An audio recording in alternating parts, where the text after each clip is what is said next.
What is the true cost of ambition? You know, it's a question we've been asking ourselves for centuries, right? In art, in stories, in our own lives. At what point does that drive to get ahead curdle into something, well, something much darker? Well, today, we're going to take a trip back in time to explore that very question. We're heading to the early 1600s in England, to a time known as the Jacobean Era. Now, the hope and optimism of the Elizabethan age, yeah, that was fading fast. It was being replaced by this deep, biting cynicism about power and the people who wield it.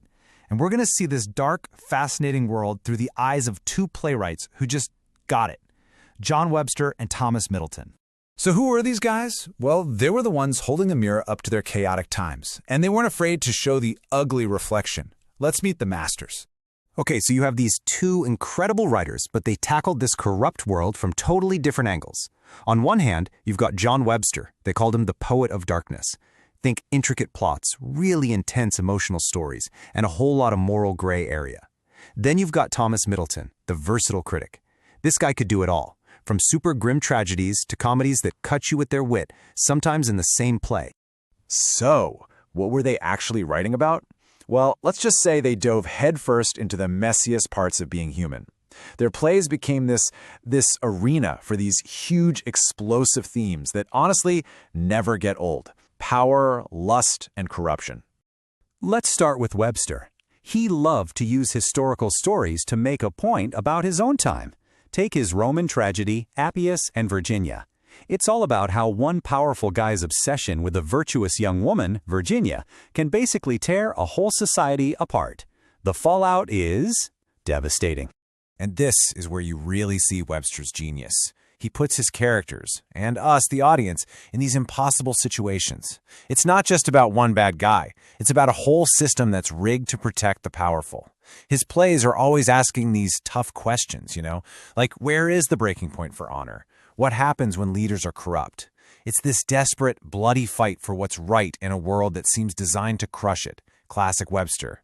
Now, let's hop over to Middleton. He also loved using those flashy, decadent Italian courts as a setting, but he had his own agenda.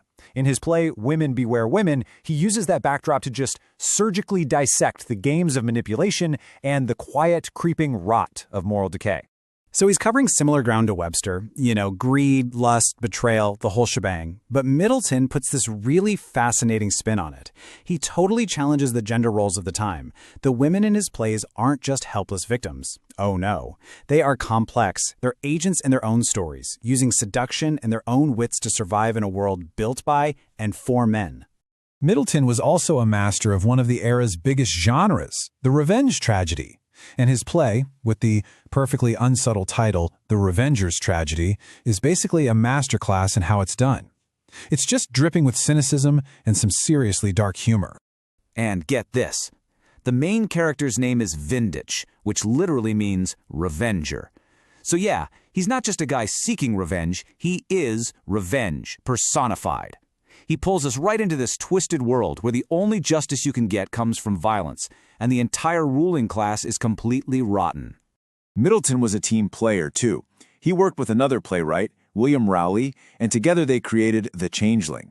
This play is just a chilling, brilliant look at psychological fallout, how one single, awful decision can make a person's mind completely unravel. The reason people still study this play is because it's so psychologically complex. You literally watch a character make a deal with the devil, so to speak, and then you see the guilt and madness just infect her soul like a virus. And just when the tragedy is about to overwhelm you, Middleton hits you with this dark, almost bizarrely funny subplot that somehow makes the main story feel even more nightmarish. But hey, just when you think you've got Middleton pegged as Mr. Doom and Gloom, there's a twist. He had this whole other side. He was also a razor-sharp satirist, and he turned that critical eye away from Italy and onto the streets of his own city, London. And to get this side of him, you have to know about a genre called city comedy. Basically, think of it as the 17th century equivalent of a roast. The target? The money-grubbing, hypocritical, social-climbing citizens of London. And Middleton's absolute masterpiece of the genre is A Chaste Maid in Cheapside. By the way, the title is the first joke, because chastity in this play's world is, let's just say, a very rare commodity.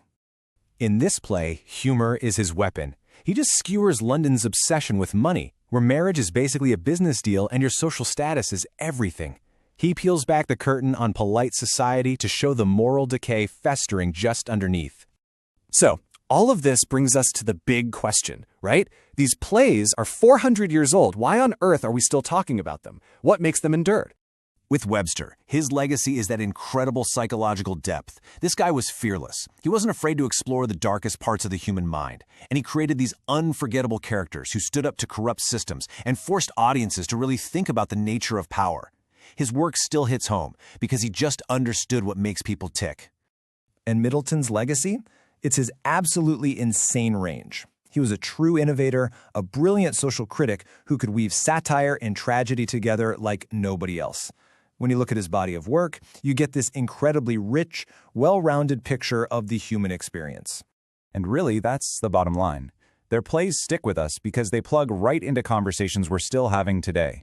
Just like this quote says, the struggles with right and wrong, the abuse of power, the questions about who we are, those things are just as real for us now as they were back in Jacobean England. So I'll just leave you with this final thought. When you look at our world today, with all of its power struggles, its moral gray areas, and that constant, relentless drive for ambition, you have to ask yourself, are we really so different from the characters who walked that Jacobean